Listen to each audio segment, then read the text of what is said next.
technology is a tool. And similar to a hammer or a screwdriver or something like that, you have to learn how to use it and when to use it in order for it to be its most effective. So although these tools are fancy, at the end of the day, it's just glass and metal, and some other things, but that's what it is, and it's not meant to be a stumbling block. It's meant to be something to help in life. Hello, Crazy Cool Family people. This is our Crazy Cool Family podcast. We're so excited you're here with us, and we are so excited to have our youngest daughter, McKenzie. McKenzie's 24 years old, and we're in our technology series. She's going to give a really cool, unique perspective. So in order to show you kind of how this unique perspective works, let's give a little background. Before we go into your job background, you have 3 younger brothers. And so you watch them. So to start off with, I was just going to say that you grew up in the world. We've talked about, we've talked about in the other podcasts about how we are aliens in this technology world, but you are natives. And so now, Yeah, so I was born in 1997, and Gen Z is considered 1995 through 2010.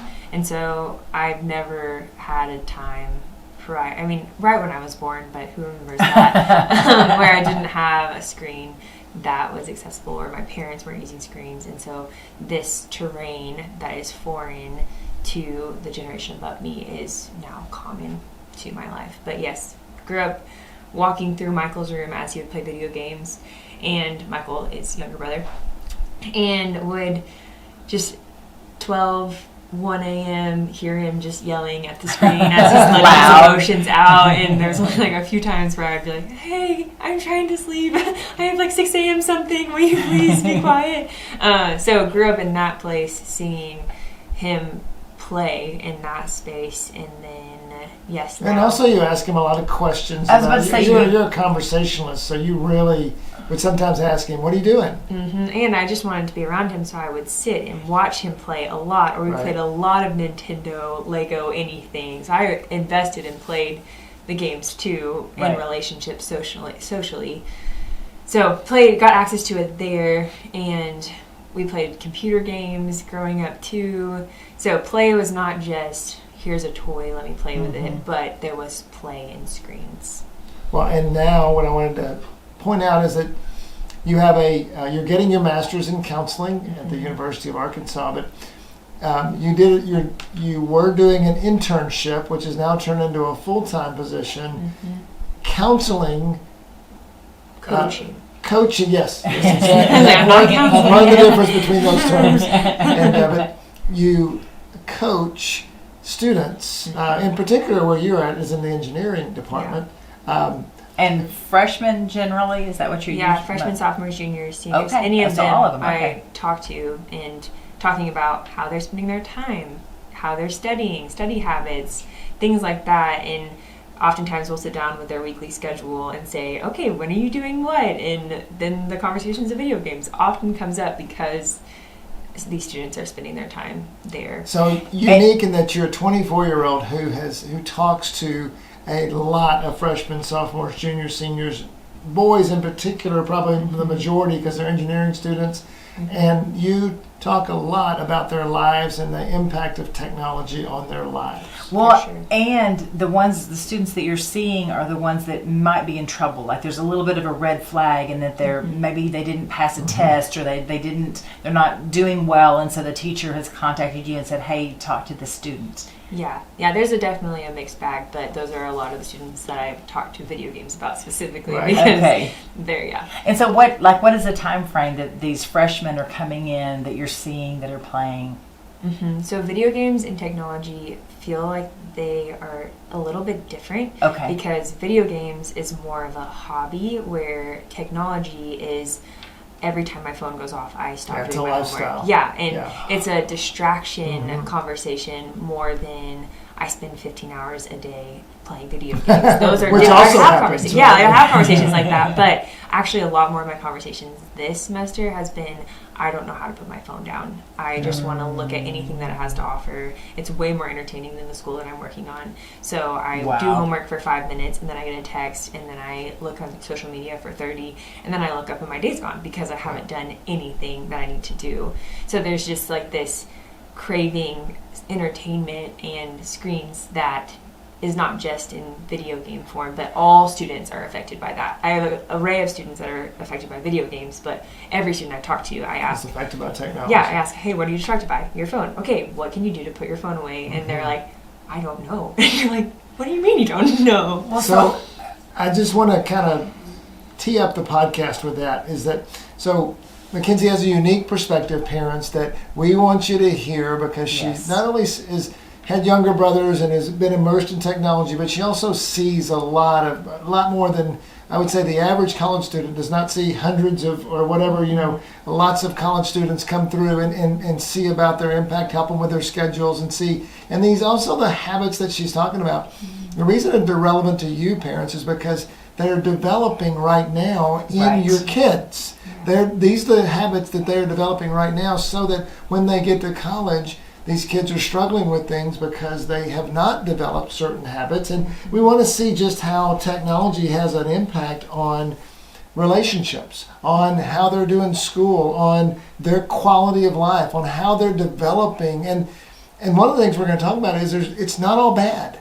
Technology and video games are not all bad. There is good, and how do you direct your kids towards the good? So I'm curious to know, Kens, when you talk to these students, do they say that I had a household where we didn't use technology or we didn't play games at all, and so it was a free-for-all when they got to college and they felt like, Katie, bar the door, I'm going to play all that I want? Or did their parents, do you understand what I'm saying? That they, like you mentioned, did they have they come in with these habits in place and they're just going crazy with them, or were there no habits in place? Do you guys talk about that? So we don't go into that a ton unless they're freshmen coming fresh from high school, as much, but there definitely is my parents were on everything I did, and so now I'm in college and I have no motivation. That's more the conversation that we have, which I think ties into, I can just sit on my phone for 5 hours. Was that because they never had to motivate themselves because their parents were always supplying the motivation? Is that what you're saying? I would say motivation has so many different forms. Right. And there is the external versus internal motivation, and their parents created the environment of, you have to do your homework, you have to go to class, you have to do these things. And they're high school teachers. So it just looked different. All the pieces of it. And then you go to college and you have 5 classes that are different times and a ton of time on your hands. Right. And so if you don't know how to not be babysat in high school, then you don't know how to own your days. Yeah, that's good. So really, they have trouble establishing their own patterns because they never learned it when they were in maybe middle school and high school. Yeah. And they would spend, I don't know what their high school experience is like unless I asked them, but they'd also just spend their days looking at their phone at that place in high school, doing the homework in class, and then turning it in, which college is just a whole different place of learning because you have to truly understand it. And a lot of the students I'm talking to have never had to understand it. They just get told the information and then do it. But that's not about technology. So let's hone it back in. Yeah. Well, I mean, I'm just curious, like, not only, so we've got 3 different groups here. We've got yourself and your friends, and maybe, I also think technology has a distinctly male-female thing, because, males tend to be, although it's changing a little bit, I'm hearing, more video game-oriented, and, females are more social-oriented, but every kid is immersed in technology. I love the difference between video games and technology. And knowing that, yeah. But, what would you say is, how are you seeing those 3 groups, maybe affected by technology? And what would you say are some characteristics you're seeing? Yeah, I would say people who have healthy perspectives of technology use it for what it's used for. And so for me, technology is a space of communication. It's a place of helping me in my life to be more effective and more efficient, and it is a helper to me. And like listening to podcasts, like you're educated by it, and so you're organized by it, you're educated by it, and you connect with people by it. Yes. Yeah, for sure. It is the means to communicate, like to get into personal conversation. And so, with that, Healthy, are you connecting with people more through texting? What would be your primary methods to communicate through technology? The primary method is, hey, when are we going to hang out this time? Cool, see you there. That's like the extent of my conversations, unless it's with someone who I'm not around them for a long time. Then it's a, hey, thought about you, how are you? Voice memo conversation. Hey, let's set up a time to FaceTime so we can really talk. Then time set apart to get to be as present as we can. Then back to the real world. Right. Yeah. Well, and what I think is crazy too with your generation, you guys don't talk on the phone. Like with you text an appointment to see face to face, but we don't. Like we were just talking about that. Like our mothers talk on the phone and our grandmothers talk on the phone, but we don't anymore. And so that's just even a shift in the technology of the telephone versus the technology of today with texting and emails and calendar setups and all the different things that they have now. Yeah. So then going to that other category of students or people who are playing video games, that then taps more into a social outlet, an emotional outlet, a brain space to get to cognitively engage with something more than just a toy. It's like Truett even knows certain things just because Truett's our 2.5-year-old grandson. That is Madeline's child, not my own. But he knows things that we never taught him because of screens and TV shows and things like that. So people in our generation are learning things that they've never seen in real life because of these outlets that come through technology. And then also just a motivational thing too, is you're motivated in trying to beat a game or do something that some people have never done before. Do you think that when you look at the universe you see, which again is a larger universe than most 24-year-old young ladies see, would you say that parents being really strict with technology works better, or is it really lax with technology and the rules, or would it be more in the middle? And what would you say is if a parent comes to you and says, McKenzie, you're seeing all these people, how should I deal with my 12-year-old? Yeah, like healthy technology? boundaries. How would you? What are healthy? So I don't know all the answers to this, but I've never been a parent. Yeah, I've never been a parent and never talked to everyone in the whole world. But I would say the first thing is figure out the culture that your student is in and realize, okay, this is normal for you. Like technology is a normal for you. It's not a normal for me. So your normal will look different than my normal, especially if I'm basing it off my childhood.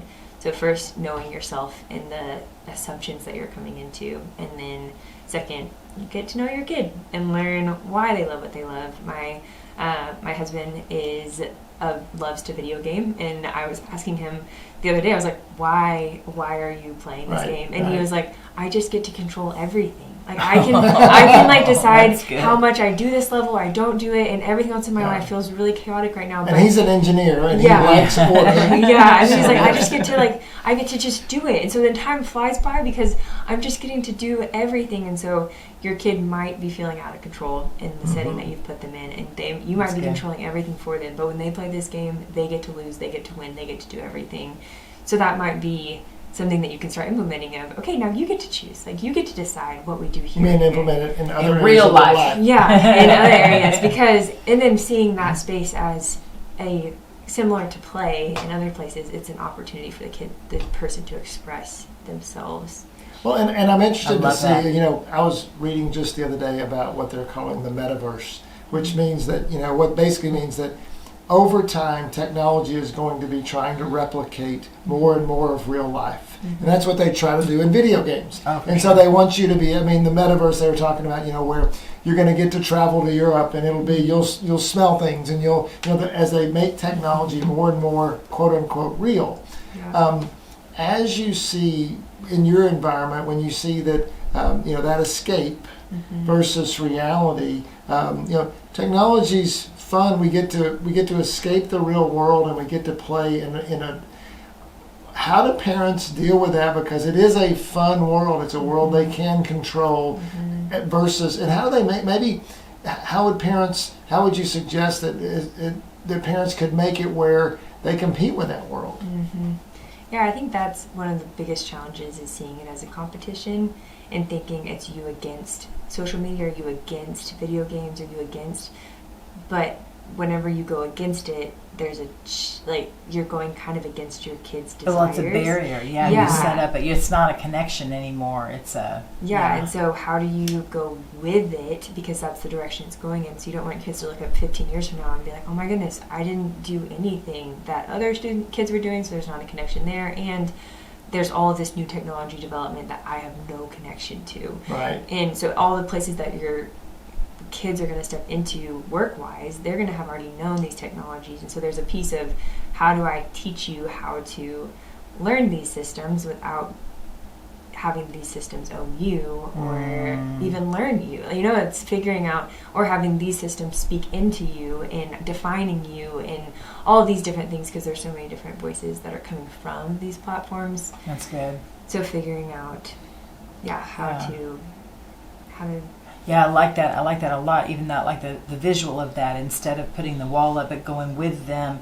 and teaching them that this is a part of your life. It's not your life, you know, and that this is how it's a part of your life, and not this is how it's part of your life. Yeah, and it's like, if any parent 50 years ago or 100 years ago stopped all technology development for their kids, then where would this kid be today? You know, it's like, oh, cars kind of crazy. Like, you could like get, we're not going to use those. They're like, it's pretty, which is so different. Washing machine, bad. Technology in that space, but similar to, okay, there's this new video game platform, and this is how you do it. Okay, how do you work with your kid to understand this, so they're not an alien in this territory, but still going on a hiking trip with them, you know, and making nature be something that is an awe-inspiring place more than technology. Because I feel like that's what happens, especially if you live in a city and you're not around nature. There's awe comes through these virtual worlds, but take them to the Grand Canyon and be like, have you seen this before? This is way better than anything you've ever experienced. And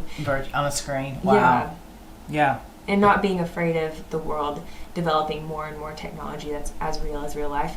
Because at the end of the day, the real life is the part that God's breathed into and is beautiful, and all the other things are just a nice image, simulation of the reality of what God created. And parents, I think that, you know, one of the things I want us to get out of that is, because we're, that technology is so prevalent, sometimes the real world experiences are diminished in a kid's brain. Or, you know, oh my goodness, you know, we're out, you know, the classic thing is, you know, you're driving down the road on vacation and you're like, look out, look at the pretty scenery, whatever, Mom. Yeah, you know, look it's up. like, yeah, exactly. But we need to continue to fight for that. You know, we need to continue to fight for real life experiences, and not fight against technology, but just realize, hey, I love the way you put it, there's more to life than just technology. There's more to life.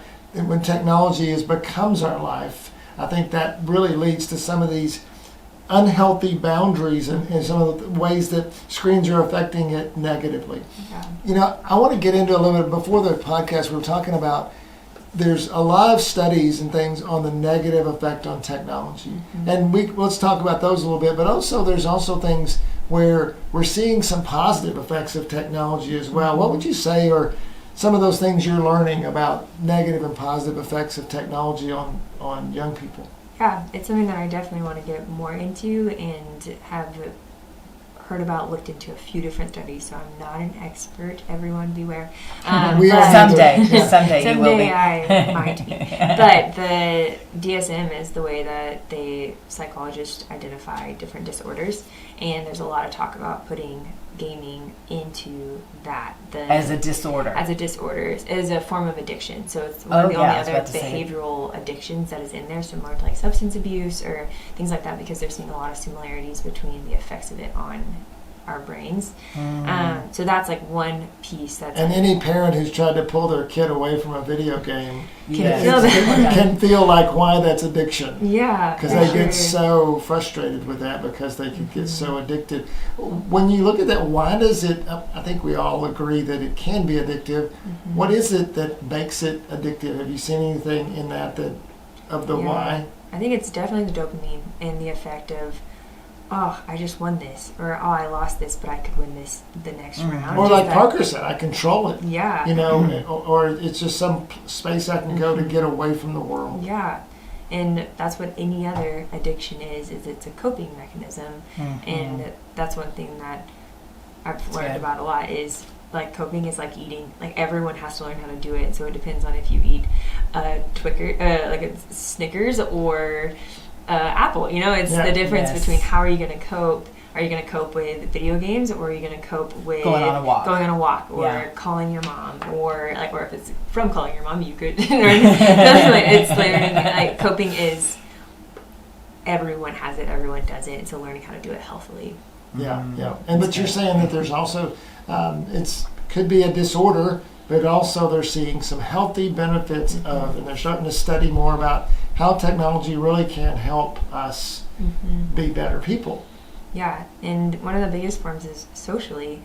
I mean, socially in person is obviously preferred, but there is an aspect of, oh, I go home, I'm going to play video games with some of my friends because that's where they are. And I've sat with multiple students. Some students are like, yes, I have really good friends, and then some that are shocked by whenever people go offline and they become friends with this random person they didn't really know but became friends with them, and then they don't really know how to deal with that grief of, okay, this person was my friend and now they've been offline for 15 years, I'm never going to talk to them again. You know, like, it's that space of grief that you don't really think about, but because they're not a real friendship, you feel shamed to feel grief about losing this friend from this platform. So it just feels like a really interesting environment. Well, and I just even feel like that. I think that there's a piece of it that is, it's real. I mean, it's a real community. There's real connection. Like Maddox will say, or McKay will say, that they were playing a game with somebody that they went to elementary school with, you know, or middle school with, that they haven't talked to in forever. And they would never have talked and to. And they probably never will, because they don't even live in the same, you know, community, real community, not, you know, virtual community.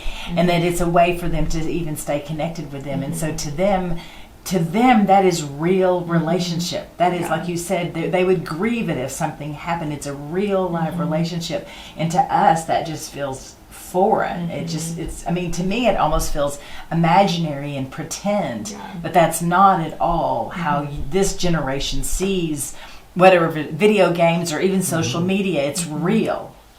Yeah. Which, if you don't know, how do you memorize the right coin? By studying the real one? You know, like, how do you say if it's the wrong one? It's by studying the real one. Counterfeit. Which, with that, we're going back to positive effects. Those are the, like, other sides to the relationships, but also emotionally. Like, it's a space to play is kids' As language. Michael will do, yell, like you said. Yeah, yell at the express. screen. He had all these emotions inside of him. If he didn't have another place to express them, it would either be on the football field or in his video game space. And learning that play is kids' language and toys are their words. We talked about that in the podcast before. And that is what you see in video games, is that's a form of play. And so what's happening there is bringing out the emotions that are inside of them. And you can tell whenever the child is losing, they express their loss. And when they win, they express their excitement. That's healthy. It's healthy to express those things and not bottle them all in. So if your kid's yelling at the screen, don't yell at them back. Instead, go sit down with them and be like, what's happening? Like, what's going on? Oh, you're feeling anger right now. I can really see that in you. What happened? Or if you're competing against them and you beat them again and again and again, it's like, oh, like, this is hard for you because I'm older, and this is, like, just expressing, letting it be a space of expression. And don't you feel like that? So let's take that, you know, the kid is experiencing a video game, and the parents seem to do one of two things. They either, one, stop yelling at the machine, oh my goodness, you're a crazy person, you know, demeaning him for doing that, or you're playing too much video games. This is all it is a game. What are you know, devaluing the importance of that game. What do you think, you know, and it really comes down to just the question. So those are two things I think that are negative things that parents are doing that are causing that alienation. But, you know, kind of the question we have here is, what would you say to parents about technology? So the parent comes to you and says, I have a 7-year-old, I have a 12-year-old, I have a 15-year-old, I have a 17-year-old, whatever it is. How do I handle technology? I know you're not a parent, but I mean, based on what you know so far, and your ears to the ground, so to speak, what would you tell them? Some principles of, do this and don't do this. Yeah, I would say identify what they are for instead of what they're not for. So identify for the parents to identify what they are for, not the kid. But like the technology that their child is using, what is it for and what is it not for? And so the phone is used to communicate, it's to do this. It's not used to look at pornography. It's not used to like play video games for 15 hours. And so we as a family are going to try to have our screen time be down to this much, and it's put your boundaries around it. This is what it's used for. Even though it can do this, our family uses it for just this. Yeah, so setting some intention behind it instead of just assuming that they are going to figure it out by themselves. Even if they are figuring out technology that you've never used before, having them teach you and becoming a student to them in that space too could be really helpful to... I think, and Suzanne, you've done a great job of that. You may want to jump in with this. We've said it before, but I think it's worth repeating here, is that you jump in with technology with your boys in particular right now by just asking them questions, right? Yeah, because I don't know what's going on. And so what are you, what is that? How do you do that? What does that look like? Like McKay will, take a picture of himself halfway upside down. I'm like, okay, help me understand. Like, what are you doing? Who are you sending that to? What is that? But don't you see other moms and dads too? I mean, you don't maybe see other dads, but I mean, the other moms you're talking to, that instead of asking, they're either fearful to ask because they're fearful that they'll appear stupid, or their kid will make fun of them or whatever, or they get angry about it because they don't understand it, or they try to control it more. So speak into that for the moms as we're trying to help McKenzie answer this question. What would you say to parents about technology? What's the effect of that versus what you're seeing with other moms? Right, and so if you research all the social media things, if that's what you're talking about, if you research all the games and stuff, then you are going to come up on the negative side of it. And so I just think that we've said it in probably every single podcast so far, it's a connection between you and your kid. So connect with your kid about it. Find out why they want that technology, what they're doing with it, how it's going to be used, and then create the boundaries for it together. I mean, and that's where it's instead of avoiding it, instead of not letting them live in this technology world, which they are going to live in, whether you say yes or no, they will. They will find a way. They will go through the back door. They will have a secret account, if you will. And so the whole goal is for that not to happen, but instead to keep those lines of communication open and to constantly pursue your child. What's that? What are you doing? Teach it to me. Show it to me. Do I need one? Do I need a Snapchat? Do I need a Facebook? Do I need a Twitter? Do I need, these Instagram? And I think join them in their world. I want to hear more from you as well, Kenzie, but I think I would kind of summarize that. Anger is going to lead to them hiding. And the more you're angry about technology, the more you're going to drive them into hiding versus inviting them in, understanding, still maybe some hiding. I think that every teenager has this relationship with their parents where there's going to be some degree of hiding, but if you want to minimize that, you do those things Suzanne's talking about with connecting. What else? Well, they don't want to hide. I mean, they don't want to hide that from you. They want you to be safe. They want to share it with you. They just don't want you to be angry with them if they've disappointed you. And so they're. What else would you say to those parents? Yeah, kind of going back to something I said earlier. Technology is a tool, and similar to a hammer or a screwdriver or something like that, you have to learn how to use it and when to use it in order for it to be its most effective. So although these tools are fancy, at the end of the day, it's just glass and metal, and some other things, but that's what it is, and it's not meant to be a stumbling block. It's meant to be something to help in life, and teaching your child when to be attuned to, this is now becoming a stumbling block. I am not my best self whenever I do this and this on this. And similar to if I hit my head with the hammer, it's not going to be the most effective or helpful for my life, and although the technology has changed and it's more fancy, at the end of the day it's kind of the same idea. That's good. Yeah. So I was going to say, before we wrap this up, I just want to say the word that, as you were talking, McKenzie, a word that came to mind that I want to share with you guys is the word success. When we're all wired, we want to be successful. We want to have success. We want what we do to be successful. And sometimes in this world, like our kids, they're not successful at spelling, or they're not successful at math, or maybe they're not successful at sports, and they just are not having a whole lot of successful places. And I tell Dawn all the time, I just want him to be successful. I just want my child to have, McKay's playing football, and I just want him to get a couple good plays in each game so that he feels successful.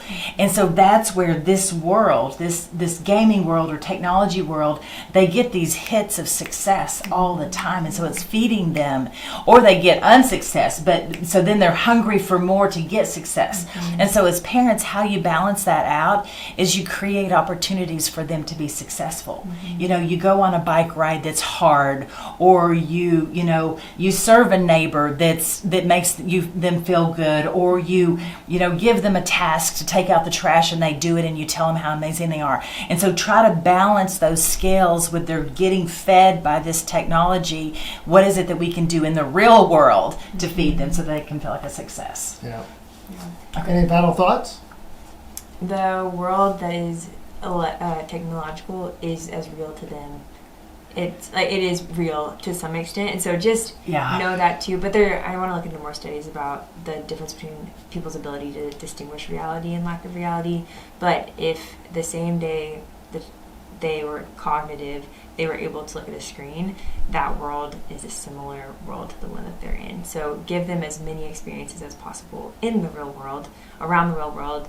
Like, for example, set the boundary of, okay, we're not going to look at the phone in the car unless we're for 1 hour, like for only 1 hour or something, because sitting on the screens forever is then making that more of a reality. If they spend more of their day on reality than in their actual space playing with real life toys, and kids really do want to play with toys, like buy them toys and let them play with them because they are helpful for them to express and process. So that's just... But you're doing a great job. This is a complex new place, and you are an alien in comparison to them being a native, and everything that you do, it'll work or won't work, and that's okay too. Yeah, I want to wrap it up with this, and as we kind of land this plane here, McKenzie, thank you so much for being with us. You're tremendously insightful with in life in general, but in this case, we always, McKenzie's a wise 24 for sure in so many ways. But you notice we didn't talk about a lot of, hey, here's your rule for this, or here's the way you impact this. A lot of it feels like this podcast, and a lot of them are a lot of kind of not generalities, but just more principle centered, because parents, you got to learn how to attack this in your family in a unique way. You have unique kids. You may have a kid that is not succeeding in anything in life, and having them succeed at a video game might be the best thing for them. Or you may have a child who is totally addicted to video games, and you've got to treat it differently, and you got to restrict things. And every kid, every family, everybody's different, and that's why, going back to Suzanne, it's about connection. It's about not shutting them out. It's about creating, we talk in Crazy Cool Family about being a safe haven, about being a place where your kid can come talk to you about things. Even such things as like, I remember having a conversation with one of my boys. Hey, Dad, I've looked at some things I shouldn't look at. And I wanted to just punch him and go, oh, God, why could you do that? But yet, hey, it's an open door. And now we got to have the conversations, and now we got, we can start down the path. And there's going to be times that it works, sometimes it doesn't. Just keep the faith, keep pursuing it, keep the open relationship, and watch technology become your friend rather than your enemy. And that's what we want. It's here. Technology's here. It's not going away. The Metaverse is coming. I mean, all this electric cars are coming. It just keeps on coming. Let's figure out how to connect with our kids and bring technology in as a friend, rather than be it something that's going to create barriers in our relationship and something that's going to push our kids away. So we'll continue on, and hopefully you've gotten some great insight out of that. And so until next time, we thank you for being here. As always, go be crazy, parents. Go be crazy with technology. crazycoolfamily.com.